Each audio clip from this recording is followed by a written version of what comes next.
Yemen से हुती विद्रोहियों का इजराइल पर अटैक हुआ है। हुती विद्रोहियों का मिसाइल हमला नाकाम हुआ। आईडीएफ ने हुती की मिसाइलों को इंटरसेप्ट कर लिया। एरो एयर डिफेंस सिस्टम से मिसाइल को तबाह भी कर दिया।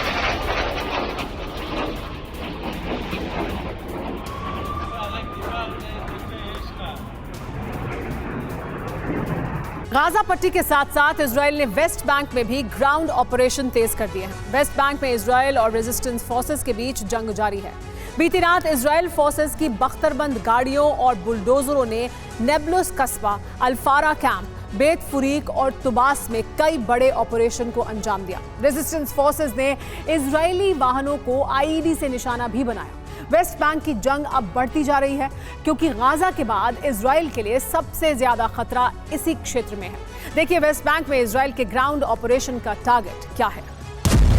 वेस्ट बैंक में बीती रात इतनी गोलीबारी हुई कि अल-फारा कैंप धमाकों से गूंज उठा। अल-फारा का बड़ा इलाका धुएं में डूब गया। अल-फारा कैंप का हाल भी कमोबेश गाजा जैसा हो गया। पूरी रात रेजिस्टेंस फोर्स के लड़ाकों और आईडीएफ के बीच गोलीबारी होती रही। अल-फारा कैंप में पूरी रात इजराइल के सैन्य वाहन गश्त लगाते रहे। गलियों से गोलीबारी की आवाज आती रही। वेस्ट बैंक के अल-फारा में सबसे भीषण जंग शुरू हो गई है। इजरायली सेना ने अल-फारा की गलियों में रेजिस्टेंस फोर्स के लड़ाकों को टारगेट बनाना शुरू कर दिया है। रेजिस्टेंस फोर्सेस के लड़ाके इमारतों में घात लगाकर इजरायली सेना पर हमले कर रहे हैं। वेस्ट बैंक का नबलुस कस्बा, अल-फारा कैंप, बेत फुरीक और तुबास इलाका रात भर गोलीबारी से गूंजते रहे।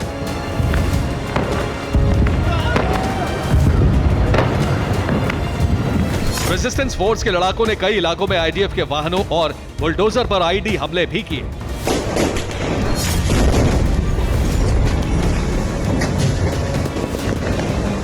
गाजा पट्टी के बाद वेस्ट बैंक इजरायली फोर्सेस का सबसे बड़ा टारगेट है और इसकी वजह है हमास के कई छोटे संगठन जो इजरायली शहरों पर हमले कर रहे हैं। वेस्ट बैंक में हमास पीआईजे से जुड़े कई संगठन सक्रिय हैं। ये संगठन इजरायली शहरों पर हमले कर रहे हैं। गाजा पर हमले के विरोध में आईडीएफ के साथ सीधे टकराव हो रहे हैं। आईडीएफ ने हमास समर्थक संगठनों के खिलाफ कार्रवाई शुरू कर दी है। आईडीएफ के जवान हमास समर्थक रेजिस्टेंस फोर्सेस के ठिकानों पर हमले कर रही है। इसके साथ ही लड़ाकों की पहचान कर उनके घर बुलडोजर से ध्वस्त किए जा रहे हैं। 2021 से वेस्ट बैंक में आईडीएफ और रेजिस्टेंस फोर्सेस के बीच जंग शुरू हुई। 2021 में फिलिस्तीन के चुनाव रद्द कर दिए गए। तब से वेस्ट बैंक में इजराइल के खिलाफ विद्रोह शुरू हो गया। वेस्ट बैंक में आईडीएफ ने ऑपरेशन बढ़ा दी। गाजा पर हमले के बाद विद्रोही गुटों ने हमले तेज कर दिए।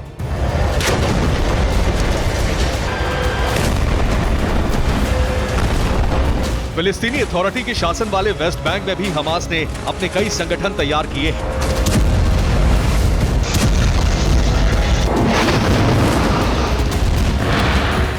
आईडीएफ का टारगेट वेस्ट बैंक के यही संगठन है।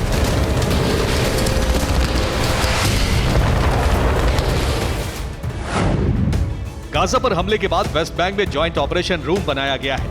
इस ऑपरेशन रूम में वेस्ट बैंक के विद्रोही गुट हमले का प्लान करते हैं। विद्रोही गुटों में सबसे बड़ा संगठन है कतीबत तुबास। इस गुट के साथ कतीबत जेनिन, हिजाम अल-नार, कतीबत नबलुस गुट भी जुड़े हैं। ये सभी गुट 17 जुलाई 2021 को पीआईजे ने बनाए थे। मई 2021 का चुनाव रद्द होने के बाद आईडीएफ के खिलाफ गुट तैयार किए गए।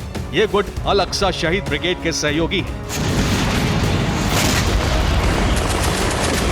अब इन गुटों ने आईडीएफ पर हमले तेज कर दिए हैं।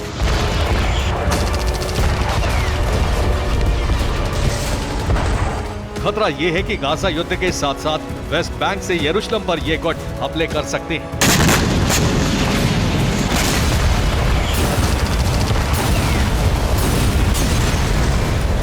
इसीलिए वेस्ट बैंक के ये संगठन आईडीएफ के टारगेट पर है और इजराइल इन्हें खत्म करने के लिए ही वेस्ट बैंक में ऑपरेशन चला रही है।